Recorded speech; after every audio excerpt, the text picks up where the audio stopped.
I still remember the way the morning sunlight cut through my kitchen window that day, like a knife that didn't bleed, but burned instead.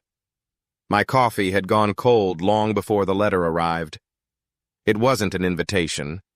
It was a notification. We wanted you to know that Dylan and Jessica are getting married next month in Napa Valley. That line alone was enough to split something inside me. My own son. The boy I'd raised alone after his mother passed, the boy I'd carried through every scraped knee and broken promise, was getting married, and I was hearing it secondhand from a neighbor who received a save the date. There was no envelope with my name, no gold-edged card, just silence. But silence can scream louder than words. For days I told myself it was a mistake. Maybe he'd sent mine to the wrong address. Maybe Jessica's family wanted a small ceremony. But deep down, I knew. It wasn't about logistics. It was punishment. When Dylan finally called, his tone was flat, almost rehearsed. "Dad, I think it's best if you don't come. Things are complicated." "Complicated?" I said, my voice trembling between anger and heartbreak. "I'm your father." "I know, but Jessica thinks it would be awkward. You've said things about her family before." Ah, there it was. The truth hiding behind politeness. Jessica's family was old money. I was just a retired construction manager with a paid-off house and a savings account built from 40 years of hard work. Not enough to impress the Prestons, Jessica's parents. I wanted to scream. I wanted to ask him if he remembered how I mortgaged my house just to get him through college, how I ate ramen for a year so he could afford textbooks. Instead, I just said quietly, "All right, son, if that's what you want." He exhaled, relieved. "Thanks for understanding."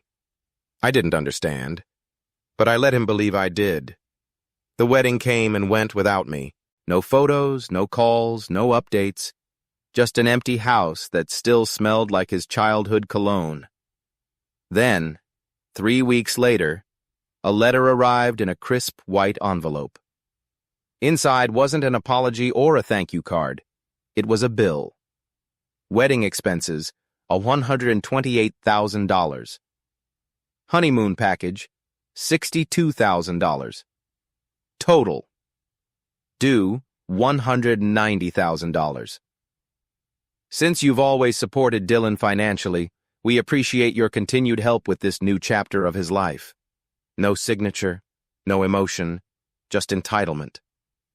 My hands shook as I read the total again and again. He'd banned me from his wedding, but still expected me to pay for it. The sound that left my throat wasn't quite a laugh and not quite a scream. It was something broken, something dangerous. That night, I poured myself a glass of whiskey and sat by the fireplace. The glow flickered against the unpaid bills on the table, the silence humming in my ears. I whispered to the empty room, "You took me out of your life, son, but you still took my money. Maybe, just maybe, it's time I take something back." That's when I opened my old safe and saw what I'd kept hidden for 22 years. A secret inheritance document that could destroy him. If you were in my place, what would you have done? Tell me in the comments. The will was yellowed at the edges, its ink faded but still sharp enough to cut. My late wife, Margaret, had written it with trembling hands the week before she died. She'd known Dylan was different, even then. Charming, ambitious, but dangerously proud. Back then, she made a decision that I never told him about. She left everything, the house, the investments, the small family business, in my name, not his. Her exact words echoed in my mind. If Dylan ever forgets what family means, remind him who built it. For 22 years, I kept that document sealed. I told Dylan that everything was equally ours, that one day he'd inherit it all. Maybe I wanted to protect him from greed. Maybe I just wanted peace. But now, peace felt like a luxury I couldn't afford. I took a photo of the will with my phone, zooming in on the signature. I could almost hear Margaret whispering, "Now you know what to do." Dylan thought I was weak, thought I'd just pay quietly, like always. Not this time. The next morning, I drove to my lawyer's office, an old friend named Charles who'd seen me through too many storms. He raised an eyebrow as I laid the papers on his desk. "You sure you want to open this box again, Tom?" "I didn't start this, Charlie. My son did." He sighed. "If you move forward, it's going to get ugly. Real ugly. I'm counting on it." That night, I drafted an email to Dylan. "Congratulations on your wedding. I received the bill. You'll get my payment soon, but first we need to talk about your mother's will." I didn't hit send. Not yet. I wanted him to sweat. Instead, I made a quiet phone call to someone I hadn't spoken to in years. When the line clicked, a familiar voice said, "Tom? After all this time?" "Yeah," I said. "I need information about Jessica Preston's family." There was a pause. "You sure you want to dig there? They've got skeletons, Tom." "I've got shovels." The next morning, a message arrived on my phone. An address, a photo of Jessica's father, and a note that said, "He's not who you think he is." The message I received that morning was simple. Just an address, a photo, and 7 words that changed everything. He's not who you think he is. I zoomed in on the photo. Jessica's father, Richard Preston, stood smiling at a charity gala, champagne in hand, surrounded by politicians. But I noticed the detail that most people wouldn't. His right hand bore a small tattoo, half faded, on the inside of his wrist. It was a prison mark. And just like that, everything about their perfect family image cracked. I met my contact that afternoon at a diner on the edge of town. His name was Travis, a retired private investigator, once the best in his field. He'd helped me after Margaret's passing, finding old records and debts I couldn't face back then. He slid a thin folder across the booth toward me. "Preston's been laundering money through dummy charities for years. Offshore accounts, shell donations, fake fundraisers, the works. But here's the kicker, Tom. He wasn't always Richard Preston. His real name's Richard Kane, convicted for fraud back in '98. I stared at the papers, the printed mugshot. Younger, thinner, but the same smug grin. "Does Dylan know any of this?" Travis shook his head. "Doubt it. The Prestons are pros at hiding skeletons.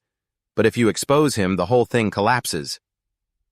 I leaned back, heart pounding with a twisted mix of pain and clarity. Then that's exactly what I'll do. That night, I went through Dylan's social media, hundreds of photos from his wedding that I hadn't been invited to. Smiling faces, luxury cars, champagne towers. Every shot made me angrier, but it also sharpened my focus. Betrayal had a funny way of making you see. The Prestons thought they'd humiliated me, made me look small. But they didn't realize how patient I could be. I wasn't just a father anymore. I was a man with nothing left to lose. I started compiling evidence. Presto, fake donations, bank transfers, aliases. Every night, I sat by the fire, same place where I'd once told Dylan bedtime stories, and built a file that could destroy a dynasty. Somewhere between midnight and dawn, I realized I wasn't doing this just for revenge. I was doing it because I wanted Dylan to see what kind of people he'd chosen over his own blood. Maybe he'd understand the cost of betraying someone who loved him more than himself. The next morning, I got a call. A voice I didn't recognize said, "Stop digging, Mr. Carter, or you'll regret it." Then the line went dead. That was when I knew I was getting close. Too close. I opened my email draft again, the one I'd written to Dylan days ago, and typed a new line. "You should know who your father-in-law really is before he drags you down with him." But before I could send it, something strange happened. Someone knocked on my door. When I opened it, no one was there. only a small white envelope resting on the welcome mat. Inside it was a photo of me, sitting in my living room the night before. Someone was watching me. At the bottom of the photo, a note read, "Walk away, Tom. This isn't your game." If this happened to you, would you stop or go further? Tell me in the comments below. For the first time in years, I felt fear. Not for my life, but for my sanity. Someone was in my home, watching, listening. I checked every window, every camera, every lock. I wasn't paranoid, just careful. But the fear twisted into something darker, something familiar. I'd lived with loss before. I could live with danger too.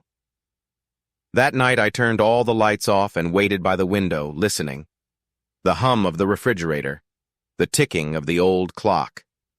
The silence between sounds was almost deafening. At 1:43 a.m. I saw headlights outside, a black SUV. Same one I'd noticed parked near the diner earlier. I smiled. Got you. The next morning I drove to the bank. I made a small deposit, nothing suspicious, just enough to plant bait. A fake transfer with a reference note, Preston Trust Account. If they were watching, they'd take it. And when they did, I'd know who was pulling the strings. By evening, the trap had worked. My email pinged with a phishing attempt from a fake law firm. They were desperate to know what I knew. So I gave them something, but not the truth. I uploaded a redacted document suggesting I had proof of tax evasion and insider trading linked to Preston's charity. It was enough to make them panic, but not enough to ruin me. And panic they did. Within hours, Preston's lawyers contacted me directly. "Mr. Carter, this obsession of yours could end badly, for everyone." I smiled through the phone. For everyone, yes, especially those who deserve it. Then I hung up. But that same night, something happened that nearly stopped me in my tracks. I got a text from Dylan. "Dad, I don't know what's going on, but people are saying you're threatening Jessica's family. Please stop before it gets worse." Worse? He had no idea what worse looked like. I almost ignored it. Almost. But then I remembered. Dylan wasn't the only one involved anymore. Jessica was, her family was. And in revenge, innocence always bleeds first. I drove to the lake that night, the one where Margaret and I used to sit on summer evenings. I needed to think. The moon reflected off the water like a blade's edge, sharp and cold. I spoke out loud to her, as if she were sitting next to me. "You'd hate what I've become, Maggie. But they left me no choice."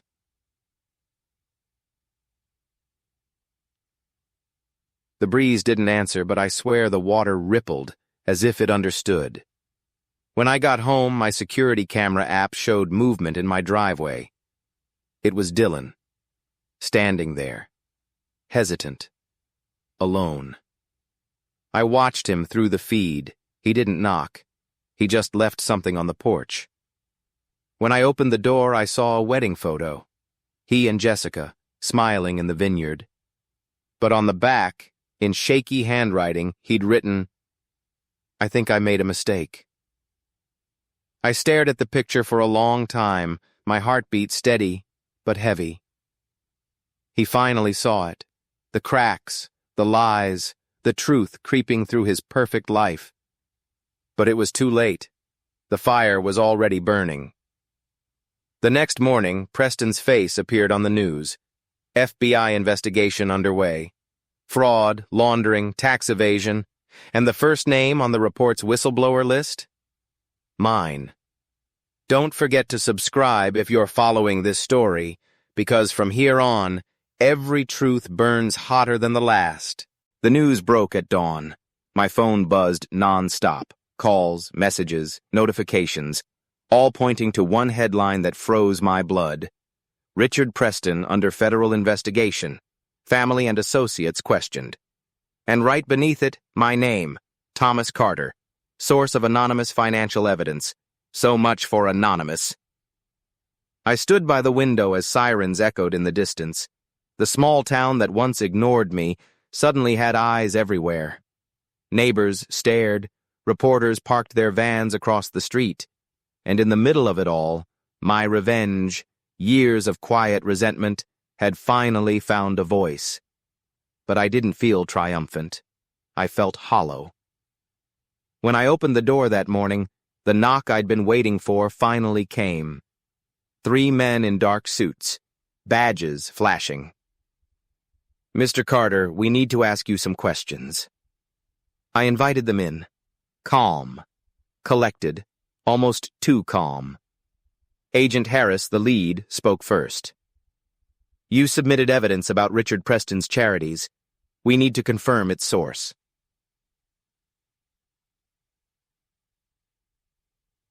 I poured coffee for all 3. "Everything I sent was mine to give. You'll find it's accurate." He studied me. "You understand you've exposed your son's father-in-law. That's going to raise complications." I smiled faintly. Complications build character. By noon, the news was everywhere. Jessica's family was falling apart, assets frozen, public image shattered. And Dylan? He'd vanished from social media. I tried to call him, straight to voicemail. Then a text came through, one line that burned itself into my screen. "You ruined my life, Dad." I read it over and over, but the words didn't feel real.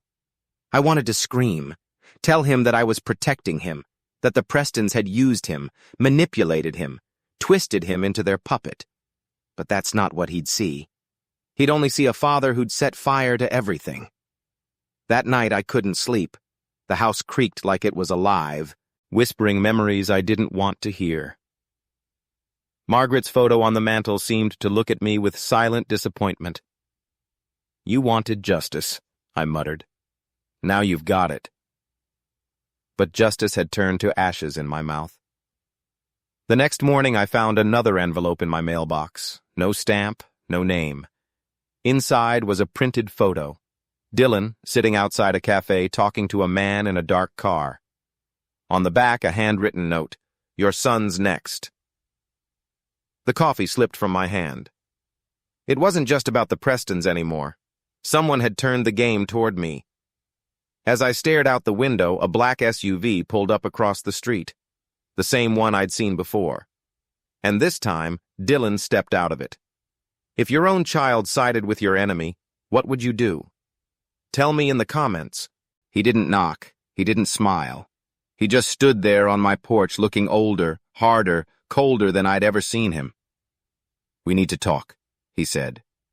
I stepped aside. "Come in." He entered slowly, eyes scanning the house like it was foreign territory. Once this was his home. Now it felt like enemy ground.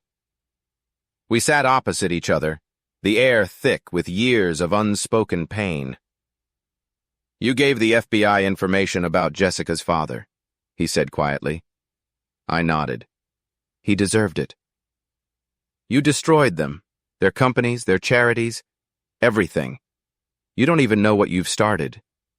I leaned forward. "He's a criminal, Dylan. You were being used." "Used?" He laughed bitterly. "You don't know the half of it. Jessica's pregnant, Dad. You've ruined my family before it even began." The words hit me like a physical blow. I froze. "She's pregnant?" He nodded, eyes cold. "And now the FBI's freezing our accounts. Jessica's parents can't even pay their lawyers. You think you protected me? You've made me the enemy." I tried to explain, to reach the boy I once knew. "Dylan, listen to me. Preston, Kane, whatever name he's using, has been stealing from people for years. The money in your accounts? It's blood money." But he shook his head, tears starting to burn his eyes. "You don't get it. You've always had to control everything.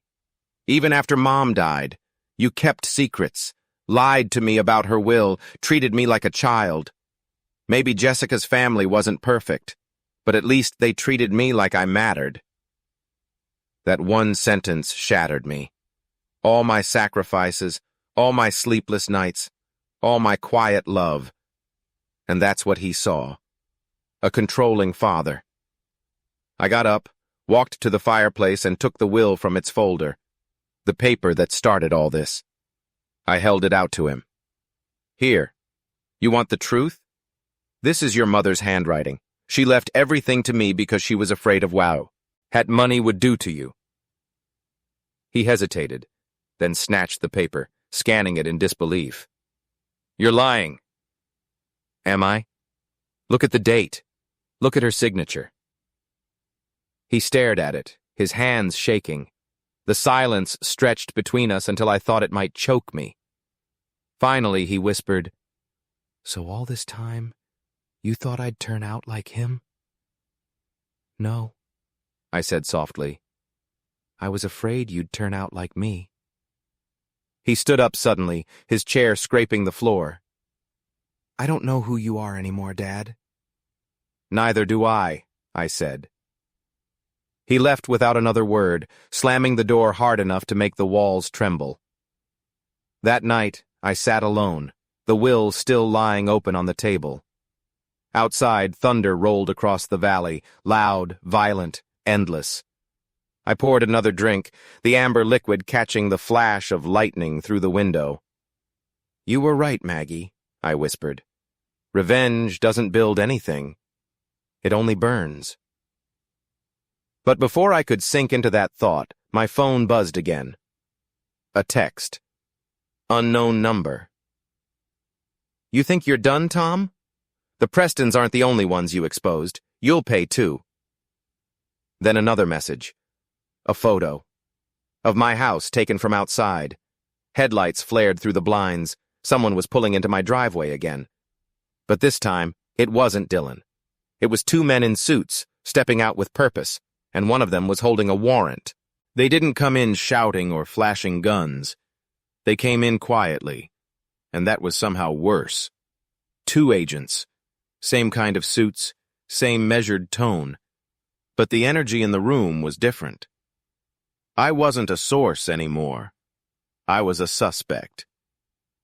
Mr. Carter, the lead agent began, we need to clarify some discrepancies in your submitted evidence.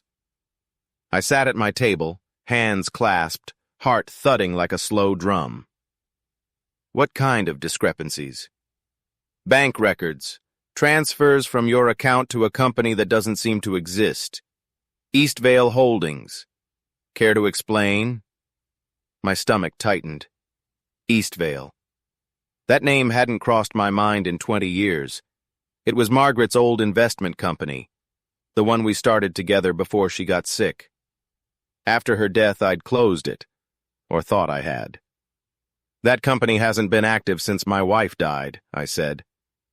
The younger agent, a sharp-eyed woman, slid a photo across the table. It showed me, 20 years younger, standing beside a man I recognized instantly. Richard Preston. Except back then he wasn't Preston. He was Richard Kane. You knew him? She said quietly. I froze. Every word I'd built my revenge on suddenly turned to glass beneath me. It was true. Richard and I had crossed paths years ago, when I was desperate, broke, and drowning in hospital bills for Margaret's treatments. He'd offered me a deal. Temporary, financial help through a shell company, Eastvale Holdings. I'd taken it. I told myself it was harmless, legal, but it wasn't. It was the start of his empire, the same empire I'd just helped the FBI destroy. And now they were connecting the dots. We believe some of the funds used to expose Richard Preston originally came from Eastvale, the agent continued. That could classify as self-incrimination, participation in the same fraud network. My mouth went dry. You think I'm part of it? We think you knew more than you said. They left an hour later, leaving a card on the table and a warning that echoed long after they were gone. Don't leave town, Mr. Carter. I sat in silence, staring at Margaret's photo. For years, I'd told myself she'd be proud of me for standing up, for seeking justice. But maybe I'd just been cleaning up my own mess under the illusion of righteousness. The irony cut deep.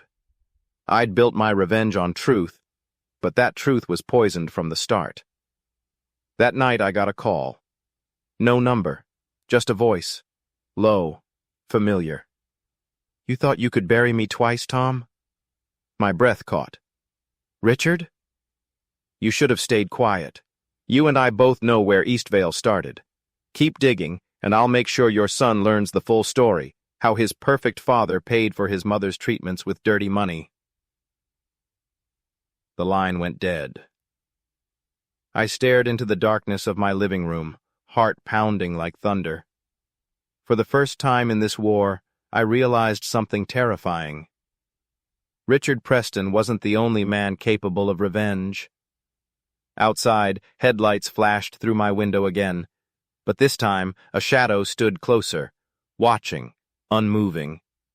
And when I looked again, the figure lifted a phone and took my picture. I didn't sleep that night. I just sat at my desk, the house wrapped in silence thick enough to choke on. If the FBI connected me to Eastvale, everything I'd built would collapse. But it wasn't fear of prison that haunted me. It was Dylan. If he found out that his mother's last months were funded by blood money, he'd never forgive me. At dawn, I went into the attic, the place I hadn't touched in years. Dust, boxes, and ghosts. Margaret's handwriting was everywhere. Old recipe cards, letters, faded family photos. And then I found it. A small leather-bound journal, tied with a red ribbon. Her journal. My hands trembled as I opened it. Tom doesn't know I found the ledger. I can't tell him. It would break him. But I know where the money came from. I know what Richard made him do. I also know he did it for me, not for greed. I stopped breathing. She knew. All these years I'd carried guilt for something she had already forgiven. If I don't make it, I want Dylan to know his father did what he had to. But Tom, if you're reading this, please remember, revenge doesn't heal guilt. It only feeds it. Her words hit harder than any confession or accusation ever could. I sat there for hours, tears soaking the fragile paper. By the time the sun rose high enough to light the room, I'd made a decision. I wasn't going to run from my past anymore. If Richard wanted to play dirty, I'd drag the truth into the open. Mine and his both. No more secrets. I went downstairs, booted up my old laptop, and began scanning the journal pages. I added financial records, dated transactions, and my own written confession of the Eastvale connection. When I finished, I packaged the files and sent them directly to the FBI's secure portal. No aliases, no anonymity. Just me. For once in decades, I felt free. That freedom lasted all of 5 minutes. Because as I stepped outside to clear my head, I saw something waiting in my driveway. A single white envelope on the hood of my truck.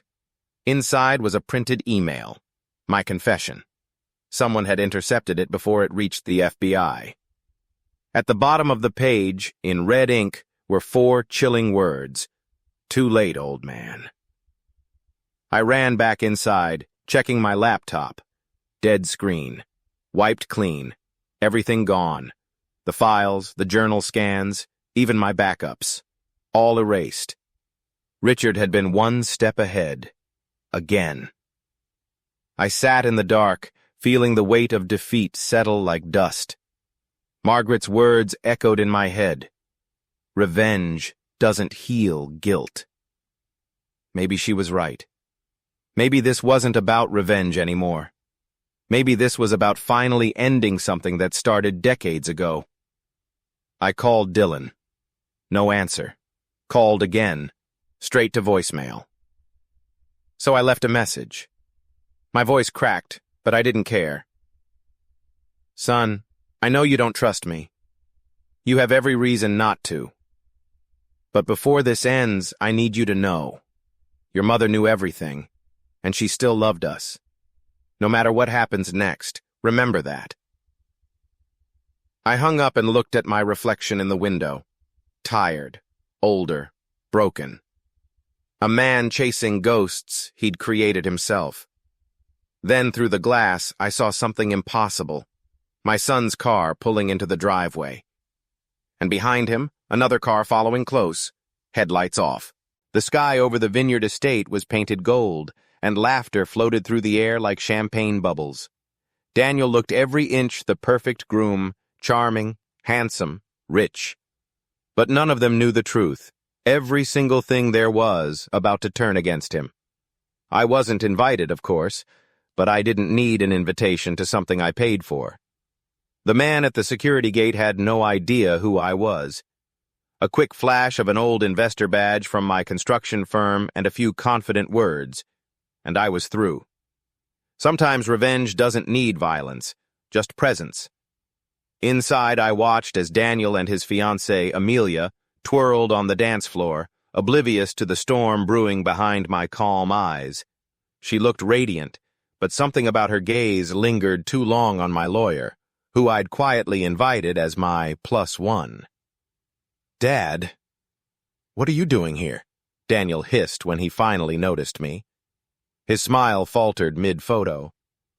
"Just making sure my money's well spent," I said softly, sipping from a glass of champagne that tasted like hypocrisy. He clenched his jaw.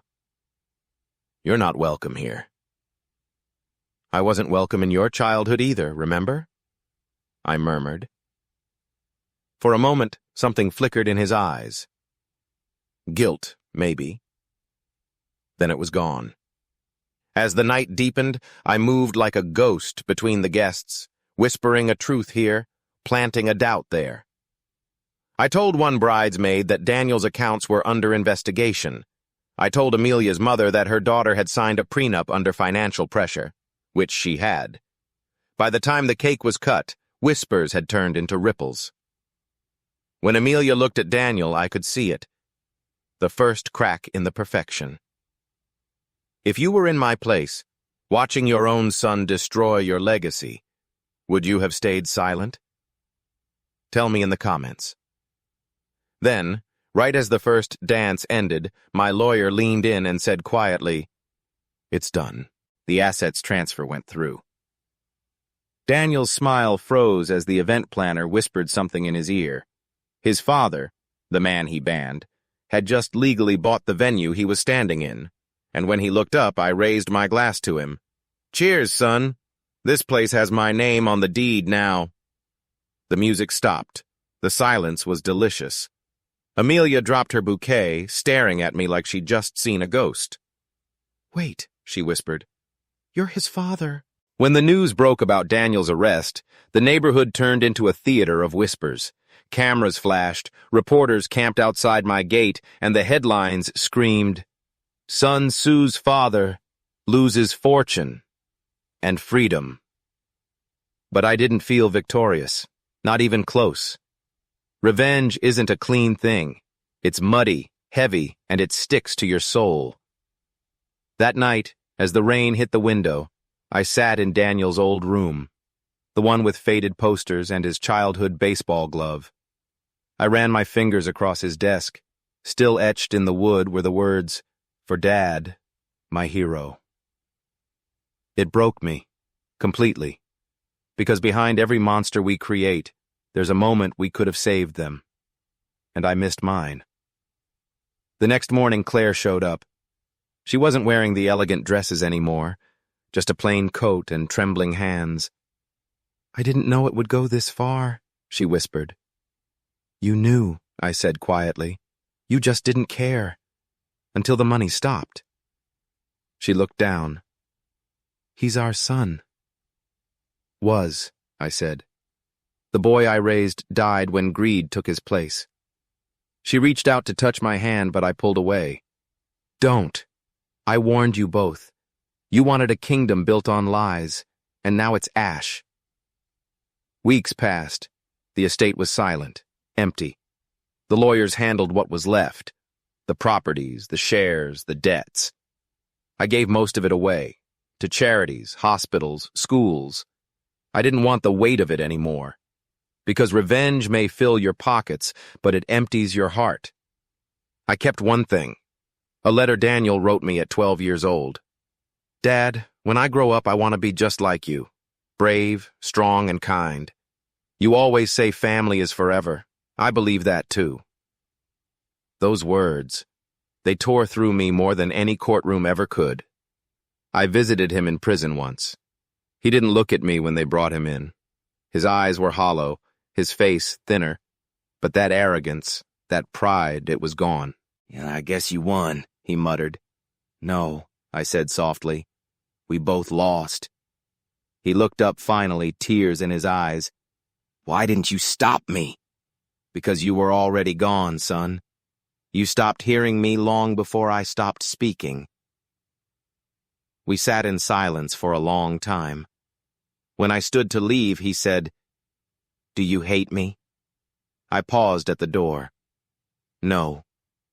I hate what you became. But I still love the boy who used to call me hero." That night, I drove back to the lake house, the same place where I used to take Daniel fishing. The moon reflected on the still water. For a long time, I just stood there, breathing in the quiet, feeling both broken and free. "If you were in my place," I whispered to the wind, "would you have done the same?" Waiter, tell me in the comments. I want to know if revenge ever truly sets anyone free. As I turned to leave, my phone buzzed. A message. From an unknown number. Only 2 words. "I'm sorry." No name, no context. But I knew. Daniel had finally remembered who he used to be. And maybe, just maybe, that was enough for peace. If you've followed this story so far, don't forget to subscribe. The next part, Aftermath of Ashes, will show what forgiveness costs when it's too late.